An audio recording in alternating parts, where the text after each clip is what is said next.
O que você está prestes a ouvir não é uma promessa fácil. Não é uma fórmula rápida para resolver problemas. Não é um segredo místico escondido para poucos, nem uma prática mágica disfarçada de espiritualidade. E é importante dizer isso logo no início, porque muitos se aproximam de Deus com pressa. Pressa por respostas. Pressa por sinais. Pressa por resultados visíveis. Mas Deus não se move no ritmo da ansiedade humana. Vivemos numa época em que tudo precisa funcionar imediatamente. Se algo não traz resultado em 1 ou 2 dias, descartamos. Se não sentimos nada, concluímos que não vale a pena. Levamos essa mentalidade para a vida espiritual, e é aí que muitos se frustram. A água benta, por exemplo. Para muitos, tornou-se apenas um gesto automático. Algo bonito, tradicional, quase decorativo. Faça o sinal da cruz, molha-se a mão, segue-se em frente. Sem silêncio. Sem consciência. Sem entrega interior. Mas aquilo que é tratado como costume vazio jamais pode produzir fruto profundo. A tradição da Igreja nunca ensinou que os sacramentais funcionam como magia. Nunca prometeu efeitos automáticos. Nunca separou o sinal exterior da disposição interior. A água benta não age sozinha. Ela não ignora o coração de quem a usa.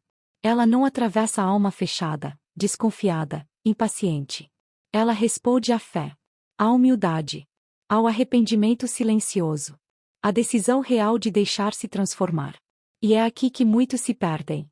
Porque desejam a ação de Deus, mas sem o processo de Deus. Querem o consolo, sem a purificação. Querem o milagre, sem a conversão interior. O caminho espiritual autêntico nunca foi rápido. Nunca foi confortável. Nunca foi moldado ao gosto humano. Ele é um caminho de maturação.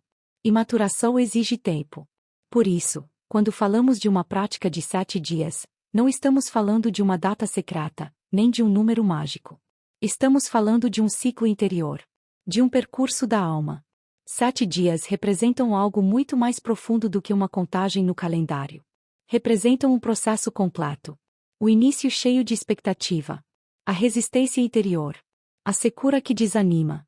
O silêncio que desconcerta. E, finalmente, a abertura que só acontece quando o controle é abandonado. Deus não se deixa manipular. Mas Ele nunca resiste a um coração sincero. E talvez você precise ouvir isso com atenção. Deus não age de acordo com a nossa impaciência, mas de acordo com a nossa disponibilidade interior. Enquanto buscamos sinais, Ele trabalha nas raízes. Enquanto pedimos mudanças externas, Ele transforma o interior. Enquanto exigimos respostas, Ele ensina a confiar. Esse é o ponto central de tudo o que será dito aqui. Não estamos falando de uma prática para obter algo de Deus. Estamos falando de um caminho para nos tornarmos capazes de recebê-lo. E isso muda tudo. Se você escuta esperando uma promessa fácil, talvez se decepcione. Mas se escuta com o coração aberto, disposto a caminhar sem pressa, talvez descubra algo muito mais profundo do que imaginava. Porque o verdadeiro milagre quase nunca acontece fora. Ele começa dentro. No próximo capítulo, vamos compreender por que esse caminho é atribuído a uma das maiores místicas da história da Igreja. E por que confiar nela exige mais maturidade do que entusiasmo. Não para convencer, mas para discernir. E discernimento é sempre o primeiro passo de um caminho verdadeiro. Antes de falar da prática, é preciso falar da pessoa. Porque, na vida espiritual, o caminho nunca é maior do que aquele que o percorreu primeiro. Muitos hoje se encantam facilmente. Uma ideia bonita. Um testemunho emocional. Uma promessa bem contada. E já se entrega à confiança sem discernimento. Mas Santa Teresa de Jesus não foi uma mulher do entusiasmo superficial. Ela não construiu sua vida espiritual sobre sensações. Nem sobre experiências passageiras. Nem sobre consolos fáceis. Quando Teresa fala, ela fala a partir da cruz. Do silêncio. Da perseverança em meio à incompreensão. Da fidelidade quando Deus parecia distante. Ela viveu numa época em que o fervor não era novidade. Havia visões, revelações, devoções intensas por toda parte. E justamente por isso, ela aprendeu cedo a desconfiar do que parecia extraordinário demais. Teresa não acreditava em tudo o que sentia.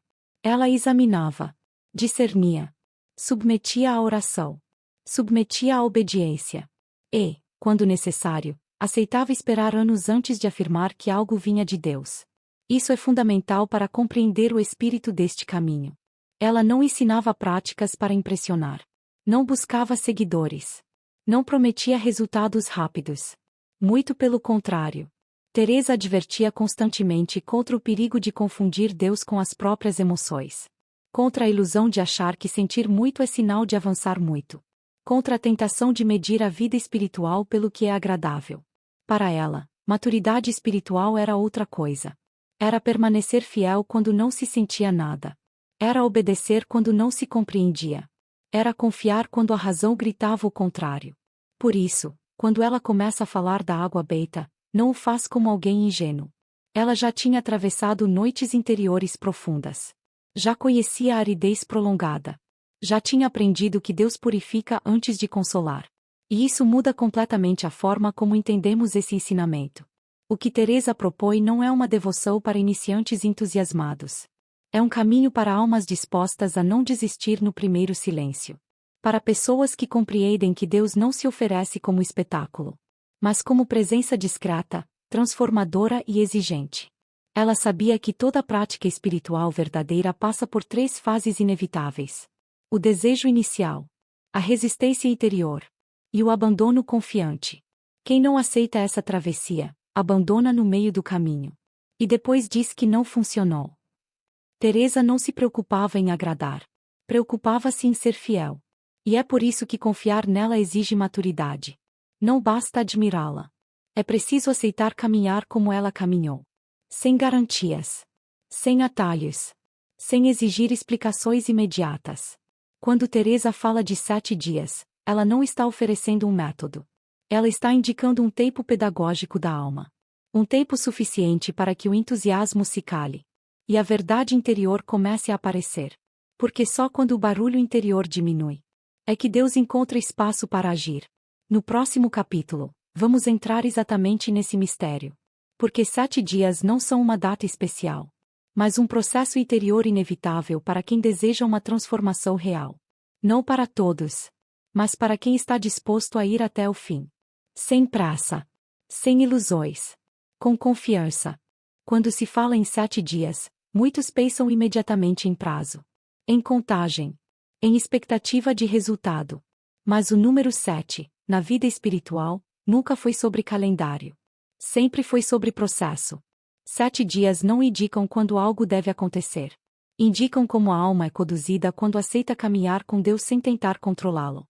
Porque o que realmente precisa de tempo não é a ação divina. É o coração humano. No primeiro dia, normalmente, tudo parece simples. Há disposição. Há desejo. Há até certa esperança silenciosa. A pessoa começa com boa vontade. Com intenção sincera. E muitas vezes espera que algo mude rapidamente. Mas Deus raramente começa pelo que é visível. Ele começa onde não vemos. No segundo e no terceiro dia, algo curioso costuma acontecer. A expectativa diminui. A mente começa a questionar. O coração perde o entusiasmo inicial. E é aí que surge a primeira resistência. Pensamentos como: será que isso faz sentido? Talvez eu esteja perdendo tempo. Nada está acontecendo. Esse momento é decisivo. Porque muitos desistem exatamente aqui. Não porque Deus parou de agir, mas porque o coração começou a perder o controle. A alma humana resiste profundamente a tudo que não pode medir. Nos dias seguintes, para quem persevera, pode vir a secura. Uma sensação de vazio. Uma oração sem sabor. Um silêncio que incomoda. E isso assusta. Porque fomos ensinados a associar Deus ao consolo. A paz sensível. A sensação de presença. Mas Deus não se limita às sensações. A secura não é a ausência de Deus. Muitas vezes é sinal de que Ele está trabalhando mais profundamente do que antes. É como se Ele dissesse: agora, você confia em mim ou apenas no que sente? Aqui acontece algo essencial. A fé começa a se purificar. Já não se apoia em emoções. Já não se sustenta em resultados imediatos. Começa a existir por si mesma. E então, lentamente, quase sem perceber, algo se abre. Não como explosão. Não como espetáculo. Mas como um espaço interior novo. A alma se torna mais silenciosa. Menos exigente. mais disponível. Esse é o verdadeiro sentido dos 7 dias. Não forçar Deus a agir, mas permitir que o coração passe por todas as suas camadas de resistência. Por isso, não existe um dia certo para começar. Nem um momento privilegiado no calendário. O tempo é interior. 7 dias representam o tempo mínimo para que a alma pare de negociar com Deus. E comece, a se abandonar. E abandono não é passividade. É confiança ativa. É continuar mesmo quando não se entende. É permanecer mesmo quando não se sente. É beber o silêncio como quem bebe a própria fragilidade. Quem chega até o fim desse ciclo não se torna especial. Torna-se verdadeiro. E Deus trabalha com verdade. No próximo capítulo, vamos falar exatamente do momento que mais assusta. Quando parece que nada acontece. E, justamente por isso, tudo está acontecendo. Porque o silêncio de Deus nunca é vazio. Ele é cheio de intenção. Existe um momento no caminho espiritual que quase ninguém gosta de atravessar. Um momento em que a pessoa faz tudo certo. Mas não sente nada. A oração parece seca. O coração parece fechado. Deus parece distante. E então surge a pergunta silenciosa, quase inevitável. O que eu estou fazendo de errado? Mas essa pergunta parte de um erro mais profundo. A ideia de que Deus se manifesta apenas quando sentimos algo. Esse é um dos maiores enganos da vida espiritual. Porque há momentos em que Deus consola. E há momentos em que Ele purifica. E a purificação raramente é confortável. Quando a alma começa a se entregar de verdade, Deus toca justamente onde dói. Não para ferir, mas para curar pela raiz. É nesse período que antigas defesas começam a cair. Expectativas escondidas vêm à tona. A necessidade de controle se revela. E isso provoca silêncio. Vazio. Secura. Mas esse vazio não é abandono. É espaço. Espaço que antes estava ocupado por ruído interior. Por exigências. Por barganhas silenciosas com Deus. Muitos desistem aqui. Porque confundem ausência de sensação com ausência de graça. Mas a graça não depende do que sentimos. Ela depende da abertura do coração. Quando nada acontece por fora, algo muito sério está acontecendo por dentro. A fé começa a se desprender do prazer espiritual. A confiança deixa de depender de respostas imediatas. O amor começa a amadurecer. É aqui que a alma aprende algo essencial. Deus não é um sentimento. Deus é presença. E presença não precisa ser sentida para ser real. Continuar nesse momento exige humildade. Exige aceitar não entender. Exige permanecer sem garantias. Mas é exatamente essa fidelidade silenciosa que mais agrada a Deus. Porque ela não ama pelo que recebe. Ama porque decidiu amar. Esse é o ponto de virada. Quem atravessa essa fase já não busca sinais.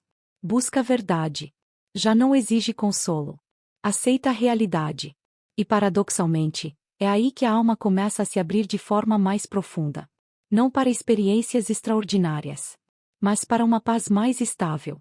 Mais real. Menos dependente de emoções. No próximo capítulo, vamos falar do fruto verdadeiro desse caminho. Não o milagre visível. Não a solução imediata. Mas a transformação interior que permanece. Mesmo quando tudo ao redor continua igual. Porque esse é um milagre que ninguém pode tirar. Muitos se aproximam de Deus esperando que algo fora mude. Uma situação difícil. Um problema antigo. Uma dor concreta. E não há nada de errado em pedir. A dor humana é legítima.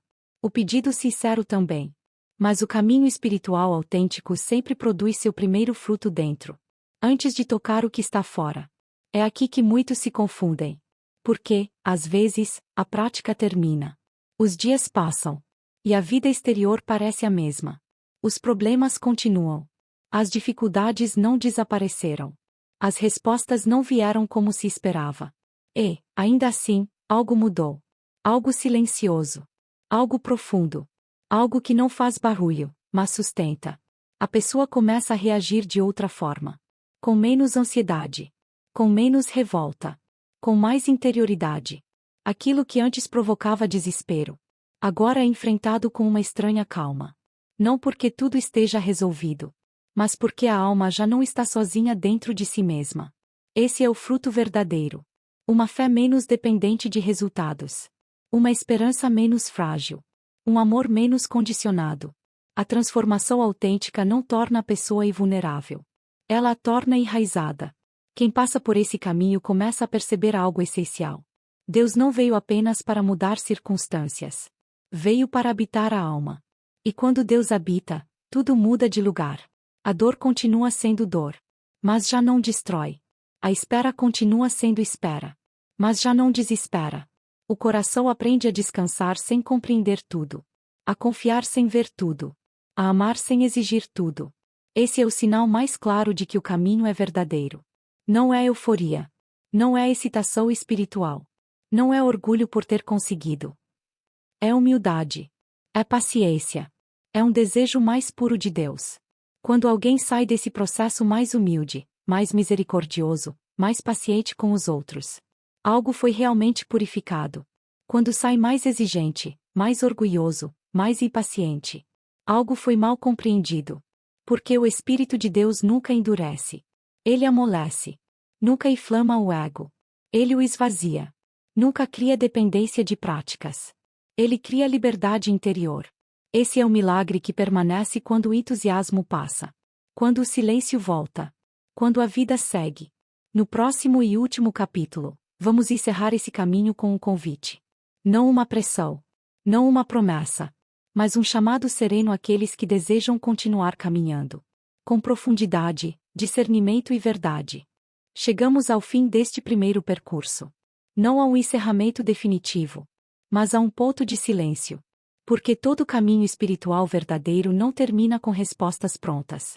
Ele termina com uma pergunta mais pura. Não o que Deus vai fazer por mim. Mas, até onde eu estou disposto a confiar em Ele? Se você chegou até aqui, talvez tenha percebido algo importante. Nada do que foi dito prometeu facilidades. Nada ofereceu atalhos. Nada tentou convencer pela emoção. E isso não é por acaso. O caminho que se inspira em Santa Teresa nunca foi um caminho de pressa. Foi um caminho de profundidade. De verdade interior. De fidelidade mesmo quando o entusiasmo se cala. A prática dos 7 dias não é um ponto de chegada. É apenas um início possível. Um convite a sair da superficialidade espiritual. E entrar numa relação mais real com Deus. Uma relação que aceita o silêncio. Que atravessa a secura. Que não exige sinais constantes para continuar acreditando. Porque Deus não se revela para ser consumido. Ele se revela para ser amado. E amar, de verdade, exige tempo. Talvez você sinta o desejo de continuar. Talvez sinta apenas curiosidade. Talvez ainda sinta dúvidas. Tudo isso é legítimo. O que não é necessário é pressa. Nem ansiedade. Nem comparação com outros. Cada alma tem seu ritmo. Cada coração, seu tempo de abertura. Se este conteúdo falou ao seu interior. Se algo aqui encontrou eco no seu silêncio. Talvez este seja apenas o começo de um caminho mais longo. É por isso que este espaço existe. O canal Voz de Santa Teresa não foi criado para prometer milagres fáceis, mas para acompanhar almas que desejam caminhar com mais profundidade, discernimento e fidelidade. Se você sente que esse caminho faz sentido para você, inscreva-se no canal. Não como um gesto automático, mas como um sinal de que deseja continuar ouvindo, refletindo, discernindo. Aqui, não falamos para todos. Falamos para quem está disposto a caminhar sem ilusão, mas com o coração aberto. Nos próximos conteúdos, vamos aprofundar esse caminho. Com calma. Com silêncio. Com verdade. Sem pressa. Porque Deus nunca se apressa. Ele espera. E quando encontra um coração disponível, Ele permanece.